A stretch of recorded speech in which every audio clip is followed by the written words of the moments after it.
Rashko, Ireland AM. Now, if you are an Italian purist, you may want to look away from your screens now. Is it carbonara or isn't it? We're starting a fight. Jack O'Keefe is here showing us how to make his leek and pea, so-called, air quotes, carbonara. Yeah, look, but it's not actually. It's the easiest way of selling it, but it's not a carbonara.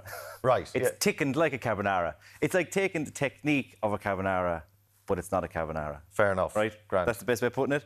It's a springtime kind of carbonara. That's what we call it. Okay. Beautiful. So look, well, it's very simple. Carbonara is the perfect midweek meal. It's so easy. Minimal ingredients. This is very similar. And since I've just swapped out bacon with leeks and peas.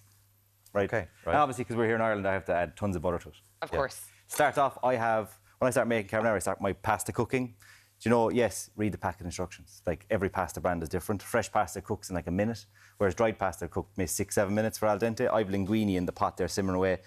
The water should taste like seawater, should be so salty. So like for every, let's say like 500 mils of water, you should be putting like 2-3 heaped tablespoons of sea salt. Yeah. That's a lot of salt. Oh, yeah. Like, do you know, we'll go to the gym, go for a run after, sweat it out, it'll be great. Okay. Electrolytes, that's what we'll say. About 2 or so tablespoons of olive oil, good quality olive oil so you can taste it. And then because more butter, more better, we just add in some just butter into that. And when once it starts kind of foaming up a little bit, I have some lovely leeks. Leeks are in season at the moment, and they're class. They're you know, when stuff is in season, it's a better price. Yeah. They're fresher, they taste Leeks better. are class. I am a big fan of leeks. They're class. They're amazing. And do you know what? Especially with April Fools coming, they're fantastic pranksters. Aren't they really? Yeah. They've got that personality, don't they? There's a leak in the sink! Classic. Yeah, that's fine. The freeze is leaking. Yeah. I'm going to the downstairs toilet for a leak, and you come out with one of them. That'd be amazing. There's a leak in your car. There's so many I hope you're all opportunities. taking notes at home. Right, in goes some thinly sliced leeks. Tons of garlic. Tons, about 4 cloves. Tons. Lovely. Tons. Yeah. So scare away those vampires. Give that a toss. Right, and then just some sprigs of rosemary. Doesn't really matter. Delicious. You can use dried rosemary, fresh, doesn't matter. Just a few sprigs like that, just to kind of scent it a little bit. Yeah, again, you wouldn't normally find rosemary in a carbonara, would you? It's not on your tattoo. No, Is it in your, it's not on the tattoo, He has the ingredients for carbonara tattooed onto his arm. Yeah. That's commitment to the bit. It's for when I get old and I can't remember, you know, and I just point to someone in the nursing home. That's carbonara. Now, unfortunately, I put it in Italian, so no one's going to understand. That doesn't look like, or it looks like Elvish or spaghetti, guanciale, pecorino romano, pepe nero, which is black pepper, olive oil, and egg yolks. That's for life? Yeah. Why? Why? My lovely wife bought me a voucher for a tattoo, because I was always one of these people, I love a tattoo. She bought me a voucher, so I procrastinated for about 6 months. Yeah. And I went, I'm going to get carbonara tattooed on my arm. Just randomly after a few pints, obviously. Just and then follow through. The best decisions that are going to affect the rest of your life are always made. Yes, permanent. Wow, perfect for TV, though, isn't it? Yeah. Absolutely. That's at least the 4th time I whipped it out here in Ireland AM. And he's had to cook carbonara every single time. That's why every time he's on, he does carbonara. Right. Once the leeks are nice and soft and they start to go creamy, add in some frozen peas. Okay. They can go in from frozen as well. Just, they'll defrost instantly inside it. Yeah. And then just before you put your pasta in, I take a lemon, again, not carbonara, and I use the zest. That zest of the lemon is what gives that real kind of springtime. Yeah, it's very fresh. You know, livens it up. So you have to be careful not to get too much of the white in. Yeah, 100%. So you can see the way, as I go, I strike and I kind of rotate straight away. I don't constantly stay on the one side, because that white is almost like, it's like tonic water, that same kind of bitterness to it. Yeah, okay. Right, give it a toss. Grab your tongs.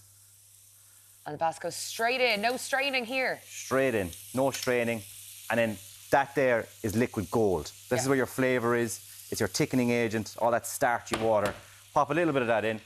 And it's your salt as well, I suppose. And it's exactly. Okay.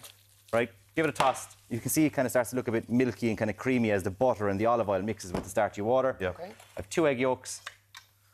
Now, this is, I tried... This is a carbonara element. Well, yeah, I tried to make carbonara once when I was younger, and my family never let me forget it, because I basically handed them a plate of pasta with scrambled eggs mixed in. Yeah. So this is, I feel, the tricky part, Jack. Yes, look, see the way I removed it off the heat. So I've let it calm down a little bit, let it settle. You could be a bit advanced and you can make a slight custard by taking some of the water, putting it in here now, and kind of, it's called tempering, so you're introducing heat to the eggs. But if you're talented like I am, you don't need to. So I just make an egg and cheese wallpaper paste, pretty much.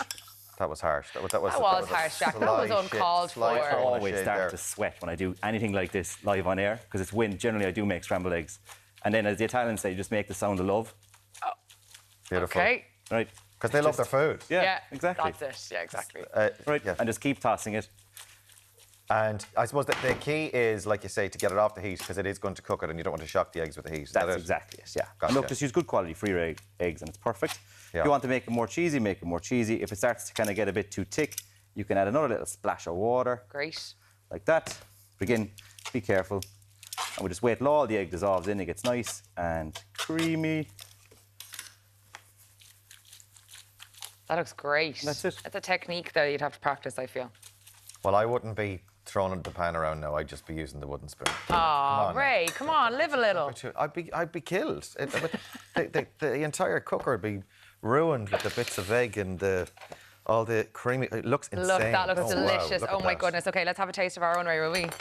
Yeah, This beautiful. is my When kind I of say like breakfast. it's the perfect midweek meal, like Very, very simple I did that too. from zero in 6-7 minutes, you know. Oh, it's delicious, Jock. Oh my goodness.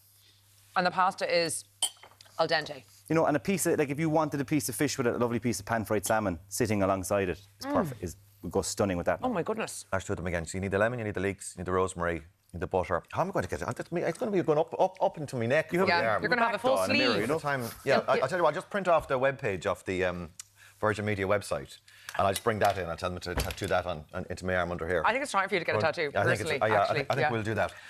Jack. It's not the carbonara. Yeah. Yes. Thank you, sir. Thanks, Jack. Do you put a pineapple on your pizza? No. Jesus. We'll discuss that another time. Oh, we definitely absolutely not. won't. No. Thank you so much, Jack. After the break, we're going to be catching up with Derek, who's been in Malahide all morning and it looks stunning. Yeah, he'll be giving Van Gogh and his sunflowers a run for their money. We'll be back in a few.